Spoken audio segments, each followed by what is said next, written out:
We do feel like trying to appeal to a broader audience is good business for us. As you know, like pretty soon, if not already, you and I are going to be the minority if we aren't already. And if we're not speaking to a broader audience, then we're not doing ourselves a service as a company.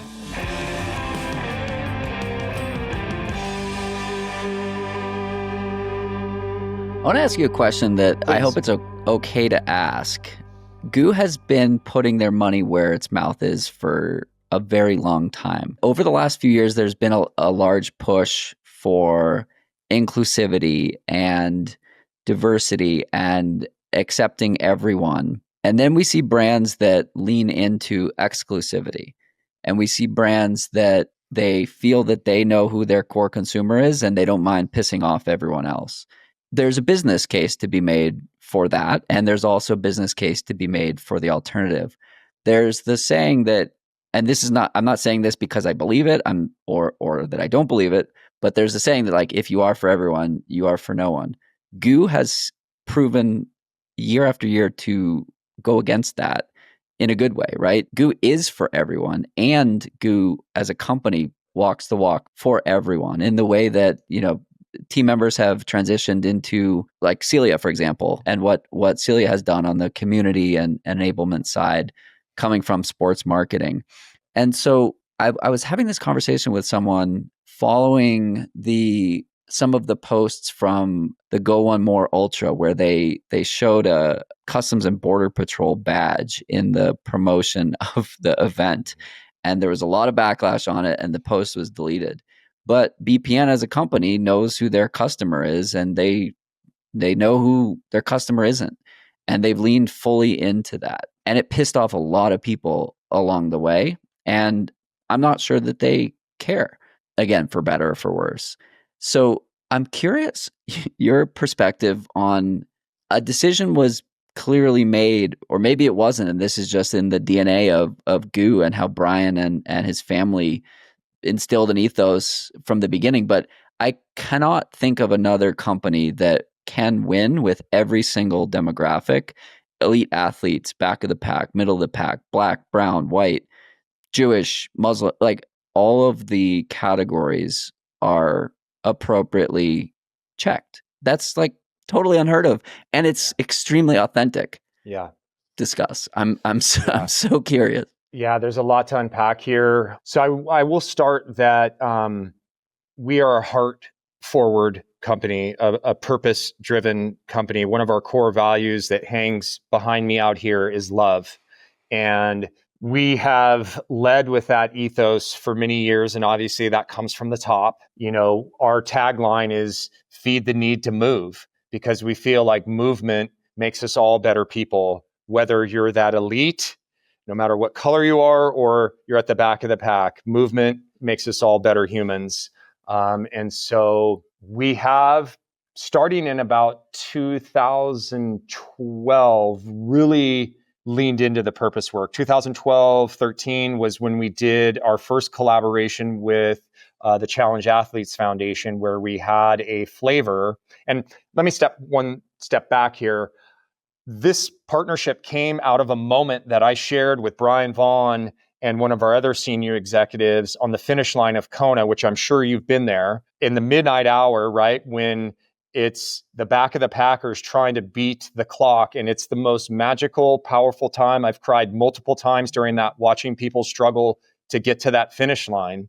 And we were at that finish line, and there was an adaptive athlete. He had a knee down prosthetic who missed the cut. And it was heartbreaking. Like the three of us were in tears watching this. And we went over and met this gentleman. And that was the beginnings of our desire as a company to do something with the Challenge Athletes Foundation, so we could do, try to help them get more folks like this person out there challenging themselves. So we launched a flavor. From there, we moved on to like working to protect bears' ears a few years back when we were losing public lands. We didn't have a flavor or a product that aligned with that, but as a company, we decided to pull out of OR to make a stand like other companies did. Then, you have our partnership with Rising Hearts the past few years, running in the RIDC. We work with a lot of local groups here that are close to our roots. We're born and raised. We've always been here in Berkeley. So a lot of local groups that we work with to support. And we do feel like trying to appeal to a broader audience is good business for us. As you know, like pretty soon, if not already, you and I are going to be the minority if we aren't already. And if we're not speaking to a broader audience, then we're not doing ourselves a service as a company. And like, again, just to step back to we out here being there in person. I don't activate events anymore, but Allison and I are really dear friends. And so I wanted to make a point of being there and showing our support, like you said, walking the talk, being there and having interactions with folks, just like put such a smile on my face. And like, this is the right work to be doing. We need to be doing more of this because there's plenty of space to like work with the elites too. But I don't feel like there are enough events out there to help first timers get into it. Just that stat, 66% of the 350-ish folks were first timers. It was crazy. And I didn't see anybody without a smile on their face. So like they did it right. No, I love that. And I'm going to give a shout out to another event that I know in the Pacific Northwest that is the first all women's 50K and trail marathon, the Wild Women Trail Marathon and 50K that happens in Trout Lake, Oregon, I want to say, Washington. My friend and contributor to For the Long Run, Angie, puts this on. It happens on the solstice, so it's coming up in a couple of weeks. So this will air after that. But if you want to run it next year, this is another event where it's all women and it's many first-time trail runners or first-time it's mostly first-time 50K runners. And so it's really cool to see these types of events taking place where, it's hard to be a first-time trail runner and go to Western States, like, or Hard Rock or any of these like legacy events where, it's kind of an old boys club, or at least it has been for a while. There's some good change being made with Western States in particular.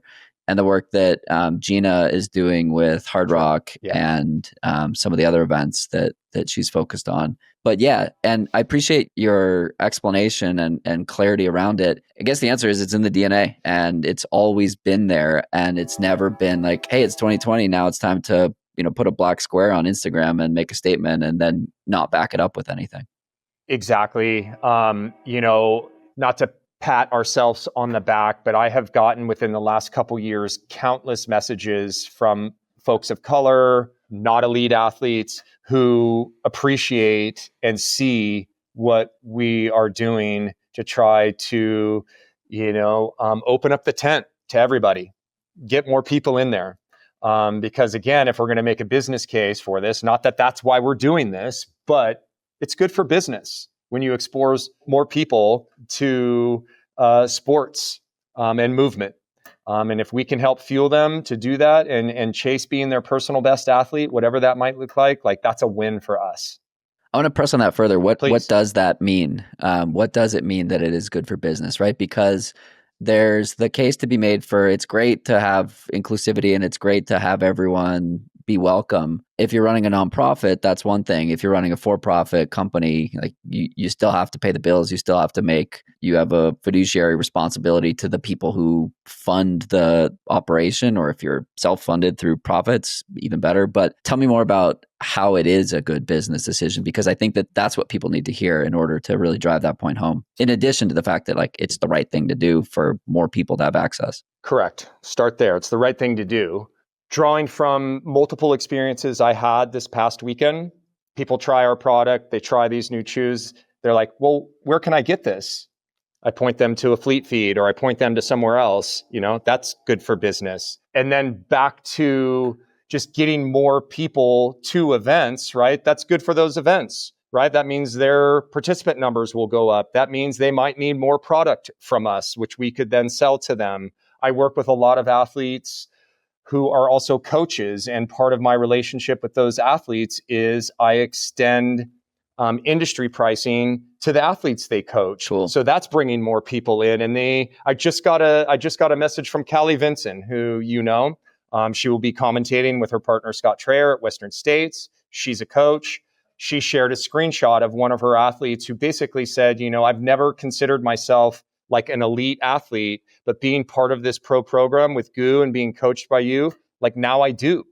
And I mean, like I was like, oh my God, like this is why we are doing this. And so again, not that I'm like driven by numbers because I'm in marketing or anything like that, but we're going to be selling more product at the end of the day and exposing more people to our brand, and hopefully developing a really authentic relationship, like you led this question with, like that we walk the talk, that we're not backing away from this at all. We're actually leaning into it more. That's being driven, as you said earlier, by Celia, who is running sort of the GU Gives side of things, our purpose work, and working with the Conservation Alliance, 1% for the Planet, advocating for public land. She was just in DC. So like, this is not a flash in the pan for us as a company. And don't even get me started on things that are happening with our public lands and why like we need to protect those, because that's good for all outdoor brands business, right? To have, it's not just good. It's like, it's essential. It's essential.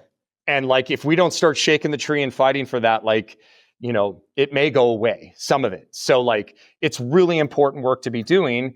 And again, just to circle back to sort of the demographic of the United States, like they're shifting, they're becoming way more colorful.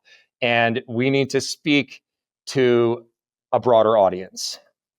Awesome. I appreciate your candor and clarity on that answer. I am honored to be able to share that with you. And it brings me great pride and joy to be a part of it in some small way.